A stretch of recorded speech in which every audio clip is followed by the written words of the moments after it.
Bueno, la organización de una empresa han visto que es un proceso a través del cual primero se identifican las actividades que se van a realizar en una empresa a manera de un listado. Ese ejercicio se llama a través del ejercicio de tormenta de ideas o lluvia de ideas. Eh, a continuación, después de tener un listado, se va agrupando básicamente en en áreas, en direcciones o en departamentos, todas las actividades que se han listado.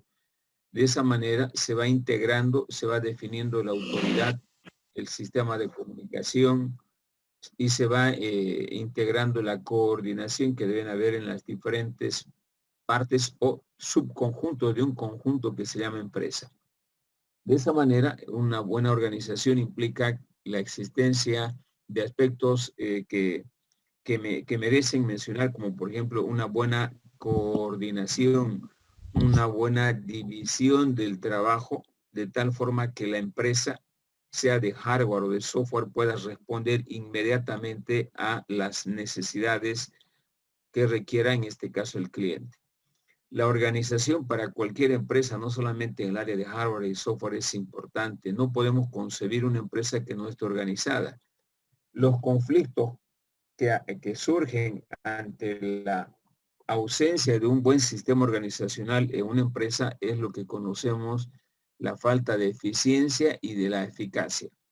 Es decir, cuando hablamos de eficiencia, una empresa que no está organizada correctamente va a ser lenta en sus decisiones, va a ser una empresa que va a tener permanentemente conflictos, ¿no? Y va a ser una empresa que va a tener superposición o dualidad o colisión, choque de actividades que se realiza en una empresa. En consecuencia, la buena organización implica que la empresa funcione de una manera eficiente y eficaz en el entendido en que todos sus subconjuntos o en este caso sus subsistemas del sistema empresa interactúan en forma coordinada e interdependiente para cumplir los objetivos de una empresa. Es clásico ver en las empresas pequeñas y medianas e inclusive grandes este conflicto de organización por básicamente algunos problemas básicos que existen en nuestro país, que es la dualidad de funciones. Normalmente una empresa debe tener una sola cabeza, una sola dirección, no dos. Desde el momento en que existan dos, hay dos unidades de mando en este caso, ¿no? Que conflictúan en la subordinación del personal en una empresa. No saben si van a hacer caso a la persona A, a la persona B. Entonces, hay ya de por sí, dada esta situación, va a haber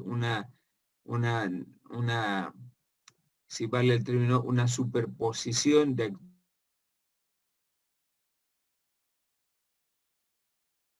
en los materiales y financieros.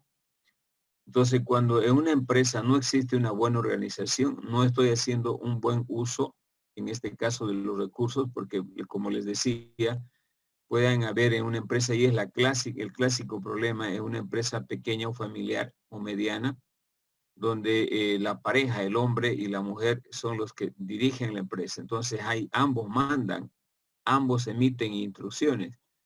Y eso obviamente implica despilfarro de recursos, porque se supone que van a tener que ambos jefes, vamos a decir, o directores de una empresa, emitir órdenes, y que eso implica movilización de personas y de recursos.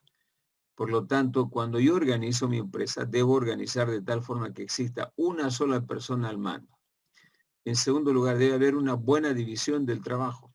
¿Qué implica buena división del trabajo? De que en el departamento de desarrollo de software no existan pues economistas o contadores, ¿no? Lo mínimo que deben existir son obviamente profesionales del área, en este caso ingenieros en sistema, ingenieros informáticos, etcétera.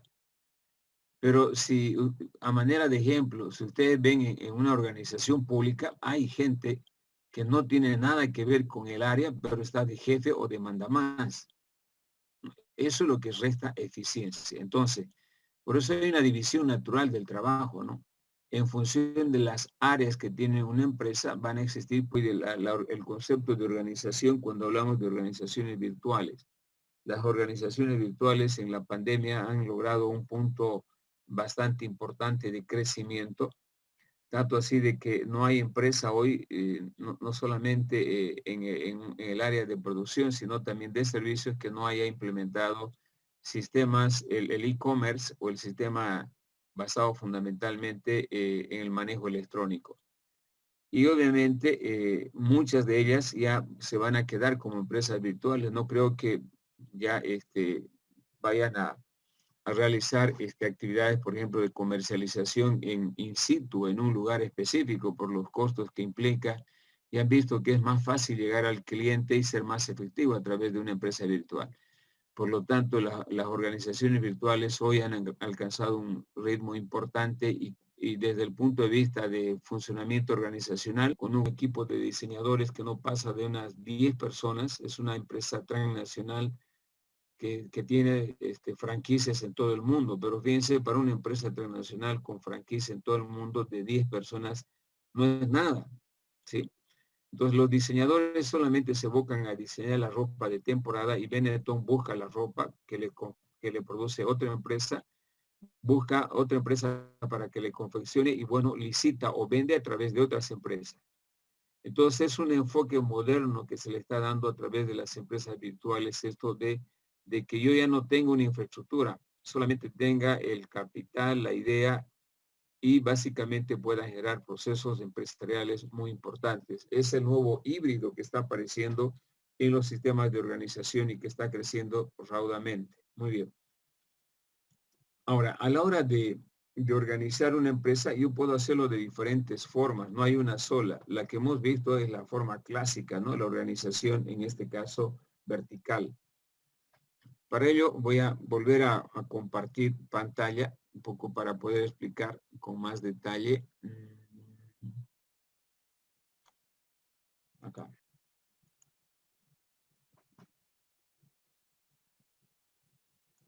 Práctico para la próxima clase es investigar sobre las diferentes clasificaciones, ¿no? de los organigramas que existen para representar una empresa.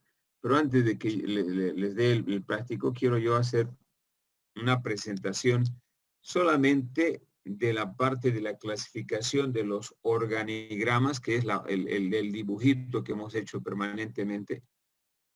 Voy a retomar. Cuando yo hago un dibujito de este tipo, cuando estoy dibujando a mi empresa, su organigrama o cómo está organizada mi empresa,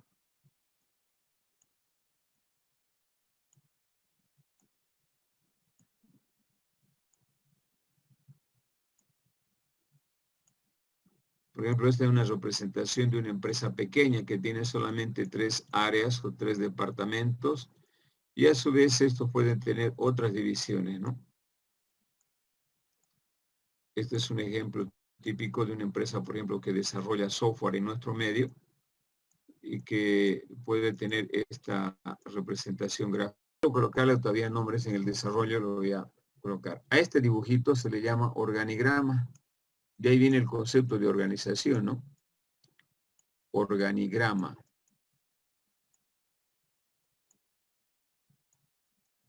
Organigrama vertical.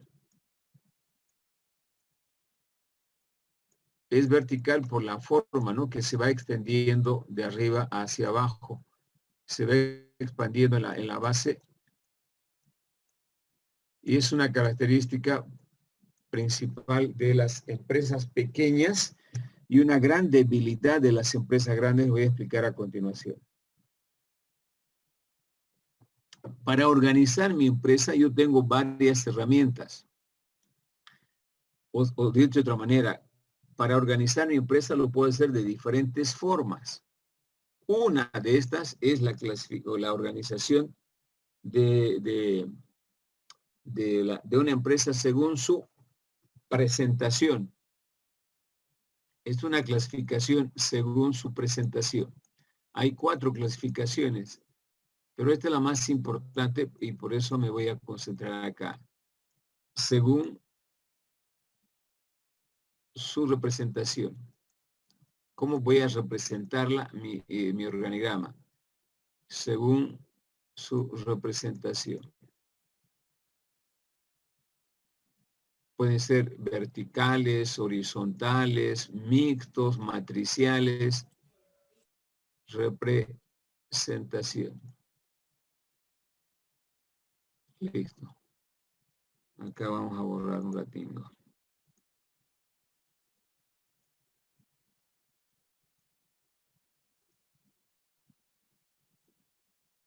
Entonces, según su representación, los organigramas pueden ser verticales. A mi empresa lo puedo organizar de esta manera y generalmente todas las empresas de desarrollo de software son verticales porque son empresas pequeñas. Esto se utiliza más para empresas pequeñas. Sin embargo, en la vida real también utilizan empresas grandes, pero no es lo más correcto, obviamente, ¿no? Implica de que este organigrama para empresas grandes, esto se va abriendo mucho más. Si ustedes quieren, vamos a hacer un ejemplo de cómo se va abriendo. Y lleva a un problema de la triangularización que se llama. Esta empresa va creciendo de esta manera y obviamente en lugar de ser un facilitador del funcionamiento de una empresa se convierte en un serio problema de funcionamiento por la burocracia que existe en los diferentes niveles. Si ustedes analizan acá, vamos a encontrar niveles. Este es un nivel. Nivel 1. Este es el segundo nivel, tercer nivel, cuarto y quinto nivel. Entonces, ¿hasta dónde es lo aconsejable escalonar en una empresa, en este caso, con una organigrama vertical? Como máximo hasta la tercera. Hasta la tercera puede ir. La cuarta y la quinta ya genera el problema de la triangularización. Si yo lo llevo a un triángulo, fíjense la base de ancha que va a ser. Si yo incluyo esto en un triángulo, la base se hace demasiado ancha. Y este es un problema clásico de las organizaciones públicas, la universidad, un ejemplo digno, la alcaldía, la prefectura, donde hablar con el rector es humanamente imposible por esta burocracia que existe, ¿no? Que hacer de que estas empresas sean eficientes es una misión imposible. Nunca van a ser eficientes por esta burocracia que hay.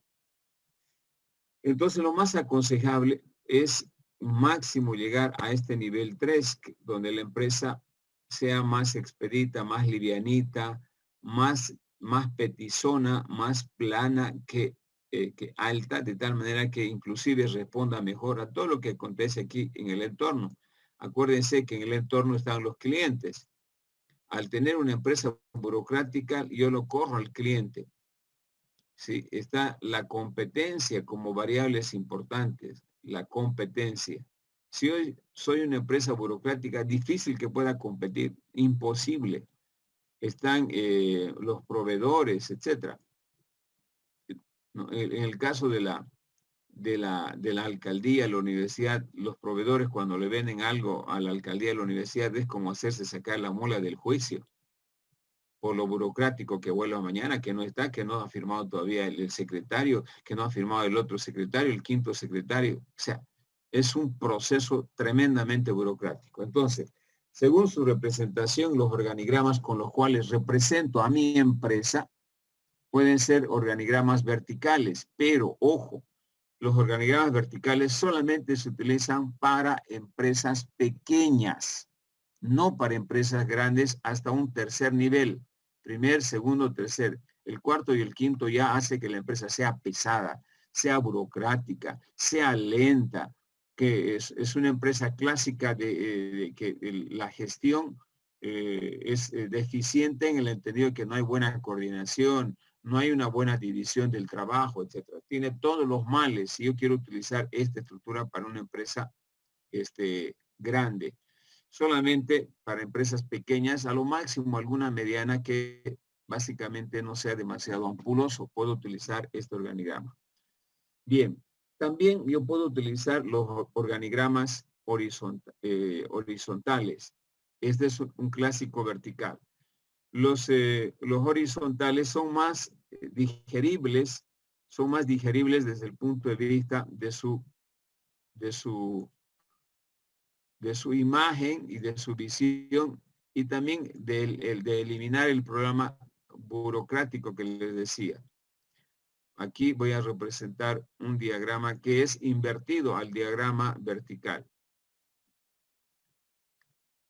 Si ustedes se fijan, es un diagrama invertido de costadito, como decimos en el caso de un organigrama vertical, pero no se ve demasiado ampuloso como se ve el organigrama vertical, y de ahí de que muchas empresas utilizan esta forma de organizar a su empresa, de elaborar su organigrama de tal manera que muestren una imagen mucho más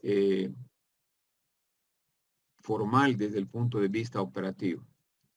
Como ven, en este caso, las líneas de autoridad, este es el primer nivel, este es el segundo nivel, este es el tercer nivel y el cuarto nivel.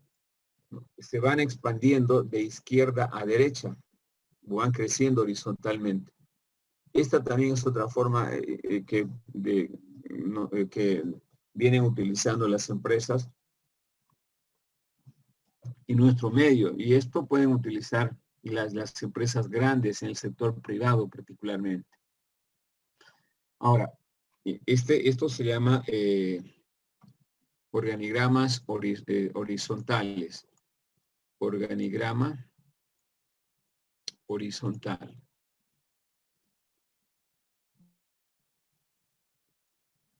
¿Y qué se pierde, qué se elimina con este tipo de organigramas? El problema de la triangularización. ¿No? El problema de la triangularización, de alguna manera, como primer golpe a la vista, se elimina, ¿no? Aunque esto esté invertido, va a ir creciendo en forma horizontal, no en forma vertical. Entonces, esta también es una forma muy habitual que utilizan las empresas para poder operar de una manera mucho más expedita. Luego están los sistemas mixtos, ¿no? Que yo utilizo. Por ejemplo, a manera rapidita, un sistema mixto es combinar el vertical con el horizontal. ¿Cómo haría esa combinación? En lugar si yo tengo 3 departamentos, en lugar de hacer este ejercicio de acá, que lo voy a resaltar después, estoy combinando, aquí son las dos formas, vertical y horizontal. Es posible utilizar esto también en empresas grandes, particularmente aquellas que tienen, por decir una cantidad, como Halasoft, a manera de ejemplo. Halasoft es una empresa de desarrollo de software grande. Esta seguramente está utilizando un organigrama mixto entre vertical y horizontal. Entonces, este es un sistema mixto. Es una forma de organización mixta entre combinando la organización vertical y la horizontal. Y finalmente están las circulares, que son las menos indicadas, ¿no? Donde las circulares es evidentemente, como su nombre lo indica, es un círculo, donde aquí en la parte central del núcleo, que le llaman, está un área y se va abriendo de esta manera. Esto solamente existe a nivel de dibujo. No conozco yo en la vida real que alguna empresa esté utilizando, ¿no? Aquí está la gerencia, un área yo puedo dividir esto en 2 áreas. El área de desarrollo de software, el área de contabilidad, o puedo abrir entre 4 acá y voy creciendo hacia afuera. Entonces, esta es la menos utilizada. Y las 3 que he mencionado, la vertical, horizontal y la mixta, son las que más se utilizan a la hora de organizar una empresa, a la hora de elaborar su organigrama. Acuérdense que el organigrama es el dibujito que me muestra cuál es el plano de la empresa. Yo les había comentado al inicio de esta unidad de que el organigrama es como el plano de una construcción que me muestra, ¿no? En el caso de una construcción, dónde va a ser la cocina, el dormitorio, el comedor, los baños, la sala de estar, etc. El organigrama en una empresa muestra lo mismo, ¿no? Toda la parte de la distribución. Y se supone que en cada distribución, además de personas, deben existir recursos materiales. Por ejemplo, si yo hablo del área de desarrollo de software, deben haber computadoras, deben haber una infraestructura que albergue precisamente a los que van a desarrollar software. Si estoy hablando de un departamento de financiero, en finanzas debe haber alguna aplicación para hacer los análisis financieros, deben haber personas especializadas, deben existir archivadores para manejar la información, etc. Entonces, cuando yo hablo de organigrama, estoy mostrando a las personas que van a trabajar en cada una de estas divisiones de acuerdo a su perfil. Les decía que los cargos son impersonales. En el departamento de desarrollo no puedo colocar administrador de empresa, ni en el departamento financiero colocar, en este caso, ingenieros agrónomos. Entonces, cada función tiene un requerimiento de un perfil profesional. Entonces, cuando se organiza la empresa, se debe tomar en cuenta esos aspectos para que sea eficiente y eficaz. Finalmente, las líneas de mando. Yo puedo tener departamentos de asesoría con líneas continuas y con líneas discontinuas. Por ejemplo, aquí el departamento de tecnologías de la información y comunicación, el departamento de las TIC. Si mi empresa requiere un departamento de tecnologías de información y comunicación, la creo. Pero también pueden haber dependencias y están con líneas punteadas, por si acaso esto, legal. El departamento legal de abogados que requiero. Como mi empresa es de desarrollo de software, yo necesito abogados. Solo necesito abogados cuando yo tenga algún problema en mi empresa. Entonces, no necesito que esté de planta. Esto es línea continua, por si acaso. El Departamento de Tecnologías de Información es continua. Y las dependencias de asesoría externa, puedo incluirlos con este dibujo dentro de mi empresa, pero con líneas discontinuas. Eso me explica que es asesoramiento externo. Y esto es asesoramiento interno, que es parte de la empresa. Y bueno, ya saben que estas líneas son los conectores de la comunicación, de la autoridad, de la responsabilidad. También se pueden incluir líneas de entre una unidad a otra para coordinar algunas actividades que se puedan realizar, etc. Bien, eso en cuanto a básicamente a formas diferentes de elaborar organigramas en el proceso de organización. Aquí hemos visto las 4 más importantes que se utilizan. Sin embargo, hay otras clasificaciones y en eso consiste precisamente el práctico para la próxima clase. Ahora les digo el práctico. ¿En qué consiste el práctico para la próxima clase? Práctico.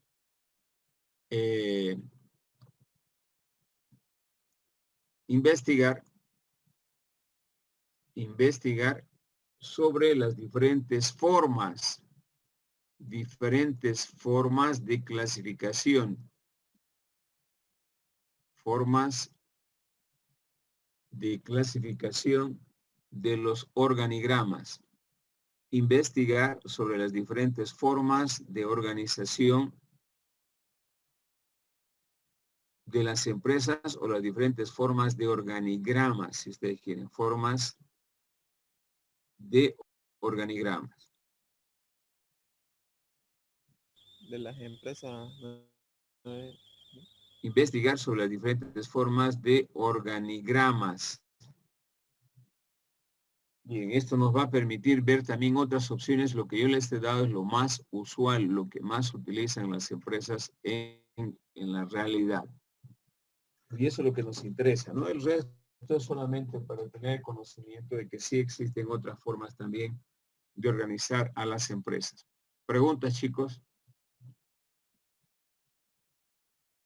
Esta tarea se lo tenemos que enviar a su correo, ¿no, ingeniero? Sí, sí, sí. Listo. Gracias. Como siempre, le van a colocar una tapa al práctico, ¿no? No sé si vamos por los prácticos, los últimos prácticos que hemos hecho eran en la unidad 1. Los prácticos de retroalimentación. No sé si vamos por el séptimo práctico número 7. No, porque en todos los enfoques que hemos visto en la unidad 1 habían los prácticos de retroalimentación. En este caso, formas de organización empresarial es el práctico. Formas de organización empresarial. El título del práctico es Formas de organización empresarial. ¿Cuáles son las diferentes formas de organizar mi empresa?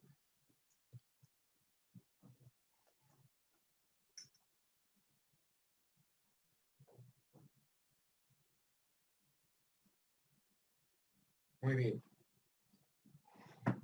Ahora sí, volvemos a ver lo que faltaba de la anterior clase. ¿Cómo yo puedo valorar la calidad si la forma de organización que hice mi empresa es de calidad o no? Es el tema que vamos a explorar ahora.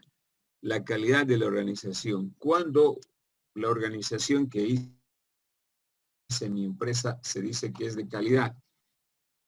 En primer lugar, para que mi organización y mi organigrama, por ende, sean de calidad, debes responder básicamente a la filosofía o a la estrategia de la empresa. Esta partecita, chicos, se llama estrategia de una empresa. Estos 3 elementos que he marcado es la estrategia de una empresa, la visión, la misión, los principios, valores, los objetivos, las políticas, es la parte estratégica de la empresa que define el qué va a hacer y a dónde quiere llegar. Entonces, para elaborar el organigrama, tampoco es un dibujo libre, pues, ¿no? Yo tengo que organizar a mi empresa de tal forma de que me permita alcanzar esta visión, esta misión, los objetivos, las políticas de mi empresa. Entonces, la organización, si ustedes quieren, es el medio a través del cual voy a lograr la estrategia de mi empresa. Es decir, voy a lograr que mi empresa sea líder, sea una empresa importante, tenga buenos niveles de utilidad. Entonces, el organigrama, la organización, es el medio a través del cual las empresas van a lograr lo que han planificado. Ojo, por eso es importante la organización. En nuestro país, una gran parte de las empresas planifican bien, pero no están muy bien organizadas. Entonces, ¿de qué me sirve que haya planificado bien si no tengo una buena organización que me permita alcanzar, en este caso, mi estrategia o a ganar más plata? Porque cuando yo formulo cada año mi objetivo, yo quisiera que este año mis utilidades se incrementen 20% o mejore el posicionamiento de mi empresa o abarque otros mercados, pero siempre uno está pensando en ser más, nunca está pensando en ser menos, salvo que exista un rayado, un loco de eso, que no, yo no quiero ganar mucho, quiero ganar solamente lo necesario. Obviamente es el absurdo, ¿no? Que pueden haber, pero la lógica me dice que las empresas siempre quieren crecer, quieren ganar más plata. Obviamente para ello se definen objetivos. Y para alcanzar ese objetivo no es pues solamente por obra divina que yo voy a ganar más plata o que mi empresa va a crecer o va a exportar. Son con acciones concretas. Y para ejecutar esas acciones concretas yo tengo que organizarme mi empresa. Tengo que tener los recursos suficientes, el capital necesario, tengo que tener la infraestructura adecuada, todos los medios que apoyen a lograr ese incremento de ganar más plata o de crecer en el mercado. Nada cae del cielo, nada es por obra divina o algo que aparece con una hada madrina que me va a hacer aparecer de la nada. Eso es solamente sueño, cuento. Aquí el ganar más plata, el tener una empresa líder, el tener una empresa competitiva implica ejecutar acciones. Y una de las acciones para poder ganar más plata y ser competitiva es organizarla en mi empresa, pero no puede funcionar patas para arriba, pues, ¿no? Sin una buena organización. Bien, en consecuencia, esta estrategia de la empresa que está ya formulada en la planificación estratégica requiere de una estructura acorde con las necesidades. Entonces, la calidad de la organización va a ser de que, como yo tengo definido qué es lo que quiero alcanzar, qué es lo que quiero ser, tengo que acompañar con una estructura, organización ideal que me permita alcanzar esto. Además, tengo que tener los canales de comunicación claramente definidos. Cuando les decía que la autoridad fluye de arriba hacia abajo en un organigrama, la autoridad viene de arriba hacia abajo. Esto es autoridad. Y la responsabilidad fluye de abajo hacia arriba. Responsabilidad. Cuando yo estoy haciendo este ejercicio, lo que estoy haciendo básicamente es definir los canales, sistemas de comunicación a través de estos conectores. Estas líneas me están llevando a conectarme para la autoridad y para que fluya la responsabilidad en las diferentes unidades de mi empresa. Bien, tengo un minuto para es precisamente el que una empresa no es para una empresa cuando está organizando su estructura, no es suficiente tener el dibujito, sino también tener toda la parte material en cuanto a activo, infraestructura, tecnología adecuada y dimensionada a lo que la empresa quiere alcanzar. Entonces, si ustedes se ponen a analizar, no es suficiente dibujar, decir, no, aquí van a estar el equipo de desarrolladores de software, aquí el departamento de control de calidad, si es que no tengo las condiciones de infraestructura, tecnología adecuada y dimensionada que apoye. Porque de nada sirve que dibuje y no tenga todo el apoyo material para que funcione mi empresa de la forma que he dibujado. Y por ende, obviamente, no se puede alcanzar los objetivos, ni peor todavía la misión y la visión. Es importante además definir métodos de trabajo, técnicas que se puedan utilizar y de tal manera que haga que el trabajo sea más eficiente y eficaz. Los niveles de autoridad claramente definidos, así como el de la responsabilidad. Los sistemas de información gerencial, hoy las empresas no son competitivas, imposible que funcionen de una manera eficiente y eficaz si no tienen un buen sistema de información gerencial. Y obviamente aquí la labor del ingeniero en sistemas es clave. Cualquier empresa considerada una empresa importante requiere de un ingeniero en sistemas para poder gestionar todo el movimiento de información que tiene, ¿no? Hoy se ve claramente que las empresas en el país han crecido. Cuando vemos empresas que antes, cuando yo era muchacho, por ejemplo, Hansa Limitada, que se dedicaba a algunos productos, hoy Hansa Limitada tiene varias unidades de negocio, desde vehículos, alimentos, medicamentos. Entonces, es imposible que se gestione si no existe un ingeniero en sistema. En este tipo de empresas, por ejemplo, el ingeniero en sistema es el que administra, el que desarrolla la automatización y el que administra básicamente la información que se genera, en este caso de empresas que han crecido de una manera acelerada en cuanto a unidades de negocio, básicamente. Luego es importante que la empresa también cuente con los recursos humanos altamente capacitados, idóneos fundamentalmente, y que respondan básicamente a lo que la empresa quiere lograr. Yo no puedo ser una empresa eficiente o ser empresa líder o una empresa que gane plata si tengo ingenieros cucarros pues en el departamento de desarrollo, ¿no? Cuando digo cucarro es de alguna forma, yo sé que no todos me van a entender, pero que no tenga el perfil necesario para desarrollar esa actividad. No, eso lo estoy asociando con cucarro, que no tiene experiencia, etc. Asimismo, el clima laboral. Entiéndase como el clima laboral, el ambiente, donde obviamente se priorice y se le dé el lugar a los dependientes, porque yo puedo tener una empresa brillante, pero con un clima laboral sumamente tóxico. Hoy el término tóxico se está utilizando bastante, ¿no? Que hace de que en lugar de tener un trabajo tranquilo, uno está permanentemente en zozobra y que a la postre puede enfermar a la persona, ¿no? Tanto así de que a veces no quiere ni siquiera acordarse del trabajo o ir a trabajar porque le tiene terror. Eso es un clima laboral tóxico donde seguramente no hay un buen liderazgo en la parte de gestión. Asimismo, es importante el trabajo en equipo, de haber mucha empatía a la hora de organizar una empresa. El trabajo en equipo y la empatía es clave en el entendido que son los aspectos, si ustedes quieren, que van a diferenciar de una empresa a otra.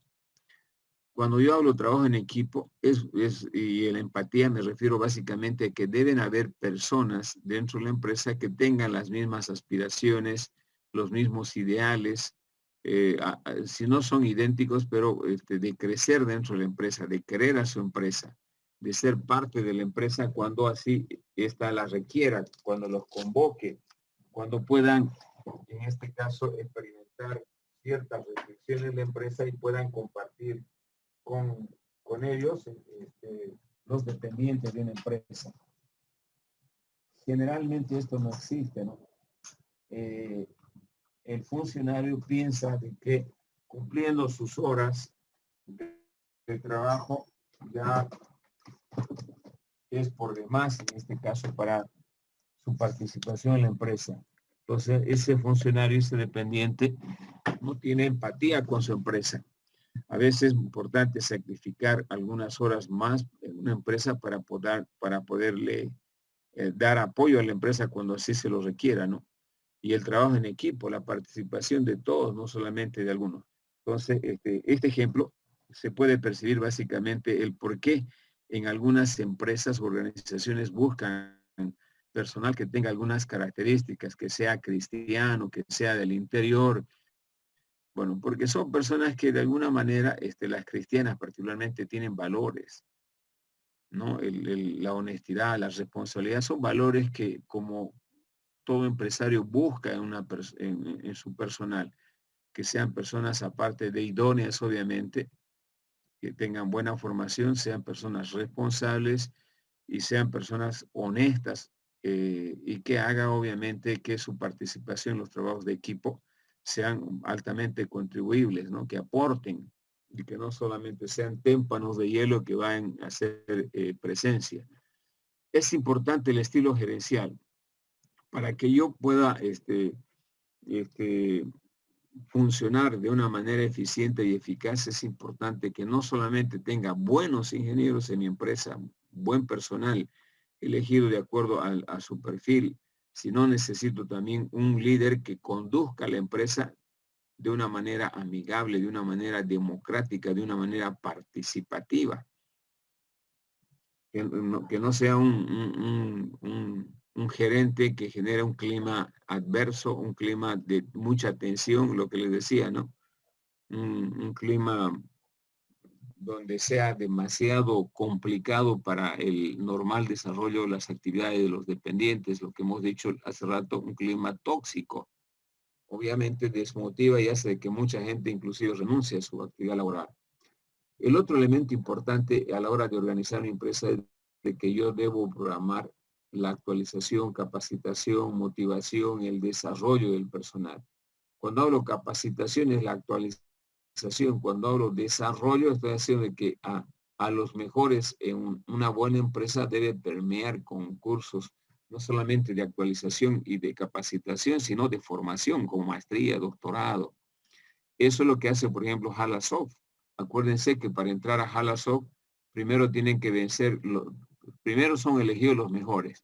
Segundo, de esos mejores, a través de cursos de capacitación, ¿no? Y desarrollo, por un tiempo determinado, van tamizando, van eligiendo a los mejores. Fíjense cómo se van quedando con lo más denso de la calidad de los ingenieros que van a entrar a Halasoft. No se quedan con chafra, toda la chafra la desechan, la bota. Y eso lo hacen a través de capacitación. inicialmente, y cuando ya son parte de la empresa los promueven a realizar o les motivan y les dan las condiciones para desarrollar cursos de desarrollo, alcanzar niveles más altos de formación.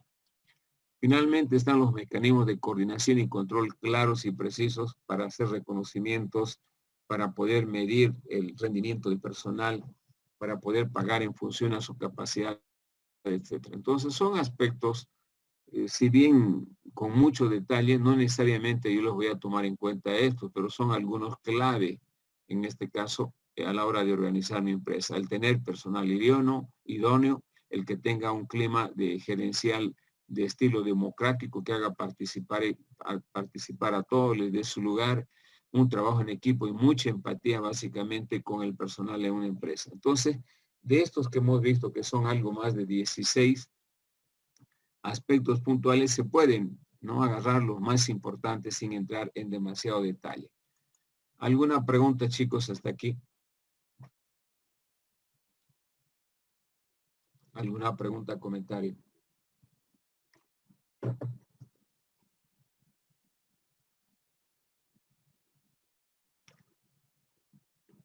Están en funcionamiento. Pueden haber empresas que están organizadas formalmente y empresas organizadas informalmente. Esto obviamente es demasiado claro, chicos, cuando le digo empresas formales y empresas informales. Cuando hablamos de la organización formal, estamos entendiendo que una empresa tiene ese dibujito del organigrama y que ha sido aprobado a partir de un diagnóstico o una autoevaluación. Y ese dibujito lo que hace, lo que permite es facilitar el funcionamiento, la coordinación, la división del trabajo, la utilización de los medios humanos y materiales necesarios dentro de una organización. Después podemos hablar de eficiencia y eficacia. Antes no. Primero tengo que organizar con todo lo que hemos visto ahí, con el personal idóneo, con la infraestructura necesaria, con todo el equipamiento requerido por la empresa. La empresa, por mucho pues que se defina misión, visión, bonita misión, bonita visión, no va a poder alcanzar obviamente estos aspectos. Entonces, para ello se estudia el concepto de organización formal y organización informal. ¿Qué se entiende por formal? Que una empresa sea organizado como debe ser. Y el debe ser implica primero realizar un diagnóstico para ver cómo está la empresa y en función a ese diagnóstico definir su estructura organizacional o su estructura orgánica. Y obviamente lo contrario es informal. ¿Qué facilita una estructura formal? Que la empresa alcance lo que se ha definido como misión y visión.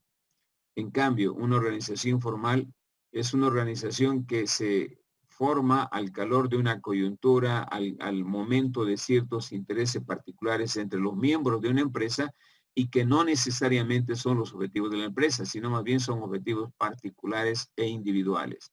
Sin embargo, en algunos momentos una organización informal, por ejemplo, la asociación de pateapelotas en la empresa de desarrollo de software Halasoft, hay un grupo de ingenieros que les gusta jugar pelota todos los sábados. Esos ingenieros a la postre pueden constituirse en un grupo que en algún momento presione para que salga un gerente que no les cae bien. O pueden haber un grupo de ingenieras que se reúnen a jugar rami, a jugar loba, qué sé yo, un fin de semana. A partir de esos grupos, que se llaman grupos informales porque no tienen nada que ver con la empresa, generan presión para provocar cambios en la empresa. Y fíjense ustedes, esto que les estoy comentando no es de lo que dice la teoría, sino que es algo real. Voy a dejar en las instancias correspondientes y todo el mundo lo conoce, lo socializan. Entonces, además de aprobarlo, se socializa, se hace conocer a todo el personal para que obviamente de alguna forma observe, analice y vea en qué nivel está él, su importancia que tiene en el proceso de funcionamiento de la empresa, etcétera, etcétera. Es decir, como dice en esta parte verde, la organización formal en una empresa, particularmente privada, es el resultado de un diagnóstico y planificación y están explicitados en documentos aprobados formalmente por autoridades competentes. Ahora bien, si bien esto es importante para diferenciar la organización formal e informal, pero es mucho más aún cuando yo quiero acreditar mi carrera, cuando quiero acreditar, perdón, mi empresa, cuando quiero acreditar mi empresa con una norma ISO, es misión imposible si no tengo mi organigrama formal que haya sido elaborado en base al diagnóstico y la planificación. Es el requisito número 1 que yo debo mostrar cómo ha sido aprobado mi organigrama, cómo es el dibujo del organigrama para acreditarme con una norma ISO. Por otro lado, también se tiene la organización formal. Fíjense lo que dice acá, es aquella en la que no existe una estructura organizacional formalmente definida y las relaciones de comunicación, niveles de autoridad y responsabilidad. Es decir, se rige básicamente por normas implícitas y espontáneas, en el entendido en que son grupos de personas que se organizan, ¿no? al contexto de una afinidad que hay de gustar un fin de semana un churrasco, de gustar un fin de semana un partido de fútbol, de gustar una partida de ajedrez, qué sé yo. Entonces, de esa manera se van formando los grupos informales y que en algún momento también cumplen una función, si bien las más de las veces no son buenas para una empresa, pero en algún momento pueden servir algunos descontentos, pueden constituirse en informantes claves para el gerente y tomar decisiones anticipadas. Una organización informal está caracterizada por una actividad colectiva que no está orientada específicamente hacia los objetivos definidos del grupo o de la empresa, sino más bien está dirigido a satisfacer, en este caso, intereses particulares de grupo. Por lo tanto, la organización informal no permite el funcionamiento eficiente y eficaz de las empresas, sean estas públicas o sean privadas. El otro elemento a considerar en el organigrama, en la elaboración del organigrama, aparte de lo formal y lo informal, es la centralización y descentralización. Es un tema muy debatido, al menos en Santa Cruz. Ustedes saben que Santa Cruz siempre ha buscado la descentralización, ¿no? Y obviamente los gobiernos han sido más centralistas. Lo mismo ocurre en plano de una empresa. Las empresas deben ser descentralizadas en el entendido en que deben dar lugar a lo que estamos comentando, a las personas. Las personas deben participar de una manera mucho más activa, en este caso, dentro de la empresa y no tenerlo solamente como dependientes o como peones. Deben tener menos control, deben dejarse a que desarrolle la iniciativa propia, es decir, administrarse por objetivos, básicamente, no por objetivos o por resultados y no por el tiempo que va a estar sentado ahí, que no se mueva a ningún lugar, que se le está observando. Aquí la productividad es más alta cuando la persona tiene menos presión, menos control y se deja a su iniciativa. Obviamente no todos funcionarán así, ¿no? Pero la mayoría de la gente quiere desarrollar, al menos en el campo informático, sin presión, sin control. Y obviamente por esa razón varios ingenieros que se llevan inclusive el trabajo a su casa, pues no, desarrollan más el tiempo previsto o definido en un proyecto. Entonces los términos de centralización y descentralización tienen que ver en este aspecto con la delegación de la autoridad y la responsabilidad. Las empresas que centralizan demasiado concentran gran parte el trabajo en el jefe máximo y no delegan. Delegar quiere decir compartir el trabajo con otras personas. Eso es el concepto de delegar, ¿no? Y en algunas empresas, particularmente en las públicas, todo se centraliza, ¿no? Y donde hay más descentralización es en la empresa privada, donde se van delegando responsabilidades, obviamente en función de ciertos mecanismos motivacionales, reconocer buen salario, premios, etcétera, etcétera. Pero hay descentralización. Y tiene que ver la centralización o descentralización con básicamente la delegación de la autoridad y que tiene una repercusión inmediata en la toma de decisiones. Cuando se ha delegado, los diferentes niveles que se le ha delegado autoridad, estos toman decisiones. Y cuando no les delegan, cuando centralizan todo, no toman decisiones, solamente son en este caso peones, pues, ¿no? Para hacer lo que dicen los jefes. Y eso es lo peor, lo más denigrante, inclusive en una empresa, si no le dan participación a una persona, si no le dan el espacio necesario para que también pueda decir algo. En este marco es importante que al analizar las situaciones para el diseño de estructura organizacional, así como de los sistemas y procesos operacionales que requiere cada sistema organizacional, se considere la importancia de la centralización y de la descentralización. A la hora de que ustedes elaboren el organigrama de su empresa, piensen y den siempre espacio a la descentralización.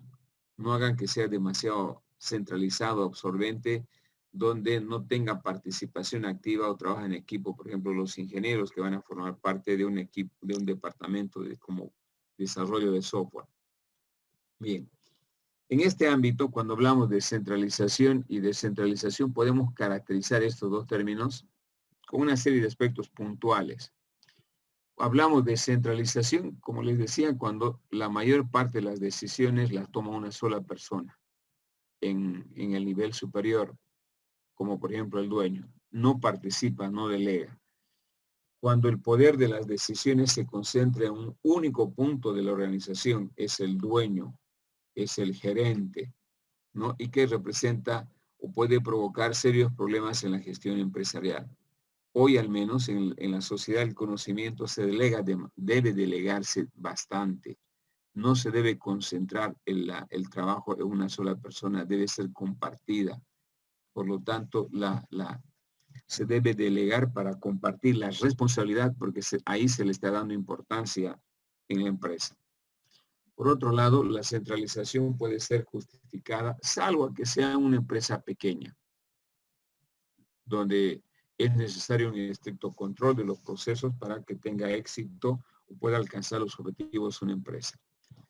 Bueno, generalmente esto se da, como decíamos, en las empresas pequeñas, que tienen 1 o 2 dependencias, donde básicamente hay una relación directa entre el gerente propietario y el operador o el dependiente. En ese caso sí se puede considerar un sistema centralizado porque no tiene muchas divisiones la empresa.